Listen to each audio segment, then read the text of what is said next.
L'initiative Faim Zéro, c'est un engagement politique en vue de la situation de malnutrition et de faim au niveau de la sous-région. C'est une initiative qui a été adoptée par les États membres de la CEDEAO en 2012 et c'est un appel à l'action. Un appel à l'action qui veut que toutes les initiatives qui sont mises en œuvre au niveau de l'Afrique de l'Ouest soient plus cohérentes, synergiques, pour avoir des effets d'impact au niveau de la sous-région. J'aimerais préciser que de toutes les sous-régions au niveau de l'Afrique, l'Afrique de l'Ouest est cette région qui a fait le plus grand progrès, c'est-à-dire atteindre la cible C de l'OMD 1, réduire de moitié la prévalence de la sous-alimentation au niveau des populations. Mais malgré cela, il y a encore environ 33 millions de personnes au niveau de l'Afrique de l'Ouest qui souffrent de sous-alimentation qui est communément appelée faim chronique. Au niveau de la malnutrition qui touche le plus les enfants de moins de 5 ans, on a des chiffres pour le retard de croissance. On a environ 31-32% d'enfants de moins de 5 ans qui sont atteints de retard de croissance. Le retard de croissance, c'est la forme la plus répandue avec les carences en micronutriments et c'est l'une des formes qui a des conséquences les plus irréversibles. Donc lorsqu'on parle de conséquences irréversibles, notamment sur le potentiel humain, la capacité à être productif, donc on fait bien le lien avec le développement socio-économique de nos États. Pourquoi les organisations de la société civile?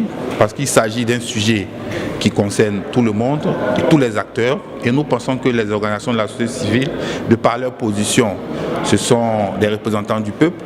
Ils sont en contact avec la population, ils connaissent leurs aspirations, ce qu'ils veulent et ils ont un poids, notamment pour faire la veille citoyenne. Ils peuvent parler aux décideurs politiques, ils peuvent parler à la communauté. Et ils sont aussi dans une phase de transition où on a affaire à des gens qui comprennent de quoi il s'agit, qui ont des capacités qui sont renforcées, qui sont des intellectuels. Et c'est plus facile. Donc nous pensons que pour avoir des effets sur le long terme, il faudrait les impliquer. La cible fixée, c'est 2025. Et cette cible est en lien avec le défi Faim Zéro de l'ancien secrétaire général des Nations Unies, M. Ban Ki-moon, qui a été adopté en 2012 aussi. C'est en lien avec l'objectif de la déclaration de Malabo de l'Union africaine de 2014, qui fixe l'atteinte de la faim zéro à 2025. Donc on voit très bien qu'il y a un alignement de toutes les initiatives. C'est ce qu'on demande en fait. Action contre la faim en tant qu'institution régionale qui est très proche des organisations de la société civile, Action contre la faim est un partenaire de choix. D'abord de par sa couverture qui agit au niveau régional et au niveau pays comme la FAO. Et comme je le disais, est en contact direct avec les communautés. Donc on pense que pour les actions de suivi de cet atelier, mais aussi pour les collaborations futures, c'est un partenaire tout indiqué. Il est attendu que les participants puissent élaborer des plans d'action. Nous voulons que ces plans d'action prennent en compte des interventions prioritaires, vraiment clés, qui vont avoir le plus grand impact. Ils seront élaborés sur le court terme, moyen terme et long terme. Et avec des échéances. Mais ce que nous voulons au cours de cet atelier, c'est de commencer la réflexion afin que ces plans-là soient mieux finalisés de retour chez eux.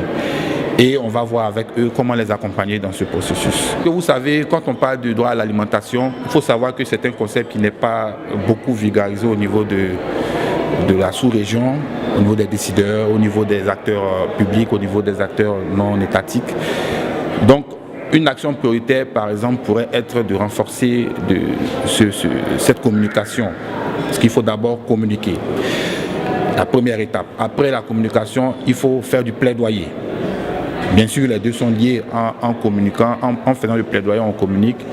Mais après la phase du plaidoyer, il y a aussi la participation au processus, au dialogue politique. Parce que nous savons que les États fonctionnent avec des documents stratégiques.